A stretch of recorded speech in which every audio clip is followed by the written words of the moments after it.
De comenzar el video, suscríbete al canal si te gusta. Cada suscripción es una men para Raulito Jiménez. Sin más, vamos con el video del doctor Gerardo Meraz. Compañero, el doctor Gerardo Meraz, para hablar del traumatismo que sufrió, la lesión que sufrió Raúl Jiménez y la operación que se le hizo. Doc, ¿cómo le va? Saludos, cuéntenos.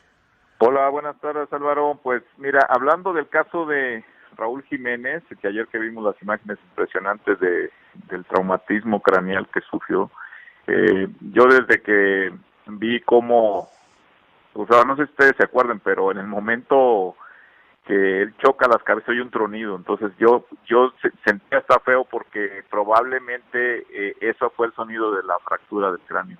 Cuando cae completamente inconsciente, o sea, y que tardaron mucho en atenderlo, nos dimos cuenta de que no iba a ser una cosa sencilla la evolución de Jiménez. El traumatismo cráneoencefálico que presentó, pues se tenía que tratar con las medidas necesarias, y ahí es cuando siempre hace falta un traumatólogo deportivo en la cancha para inmovilizar el cuello, ponerle oxígeno, las medidas necesarias, tener un hospital cercano por logística, y ya estando allá, pues con la tomografía y la resonancia se diagnosticó la fractura de cráneo. El problema de la fractura de cráneo es que genera un sangrado, y este sangrado se va acumulando a tal manera que va haciendo un coágulo muy grande que se conoce como hematoma intracraneal. Entonces ese coágulo va generando presión sobre el cerebro y generando mayor presión a nivel del cráneo, aumenta la presión, obviamente eso puede generar lesiones severas a nivel neurológico, es decir, a nivel cerebral, que después le ocasionen problemas para la motricidad o poder moverse adecuadamente, ¿no?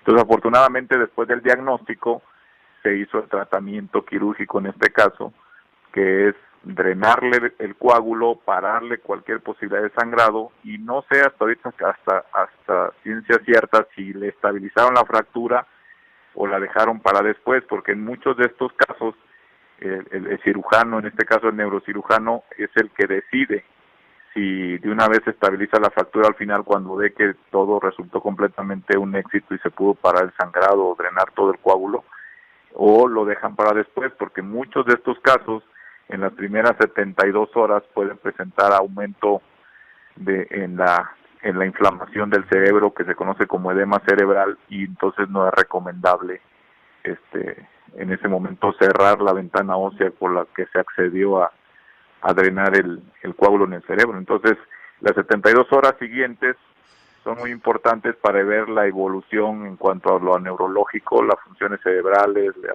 motricidad, las manos, todo. Y por lo que yo he visto de los reportes médicos del equipo y algunas otras fuentes, la evolución confío en que sea muy favorable para Raúl Jiménez. Doctor, un gusto saludarte, como siempre, un abrazo a la distancia. Oye, Doc, entendiendo que en la actualidad estas 72 horas son vitales y fundamentales, y lo más importante es saber que esté bien Raúl Jiménez, pero en tu experiencia con este tipo de antecedentes, ¿él podría reanudar sus actividades profesionales al nivel en el que está Raúl Jiménez, o existiría un riesgo mayor a cualquier otro caso? Pues mira, la experiencia que tenemos los traumatólogos, porque normalmente en hospitales de trauma para este tipo de lesiones, por ejemplo aquí en la Ciudad de México, en Magdalena de las Salinas, que es casi el único hospital trauma center de este tipo de lesiones, entra un neurocirujano con un traumatólogo.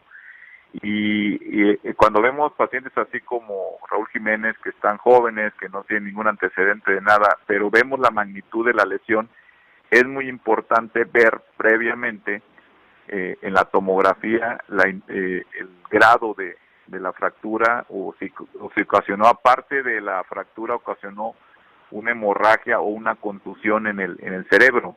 No es lo mismo hablar de concusión, conmoción o contusión, son cosas muy diferentes. Hablar de contusión significa que el cerebro tuvo un daño secundario al golpe o al traumatismo. En este caso, por los informes que yo he visto médicos, parece ser que nada más es el caso de Raúl Jiménez de la concusión cerebral. el aumento momentáneo, hay inflamación y el traumatismo, ¿no? Y en pocas palabras, para terminar pronto este pequeño contexto, va a volver sin ningún problema a volver a jugar fútbol. Eso es lo que yo veo, he visto en mi experiencia, la mayoría de estos jugadores, una vez que se drena el hematoma, que se para el sangrado, se estabiliza la fractura, nada más es cuestión de tiempo. Y creo que Raúl Jiménez va a evolucionar satisfactoriamente. Lo dice nuestro especialista, el doctor Gerardo Meraz. Raúl Jiménez va a volver a jugar.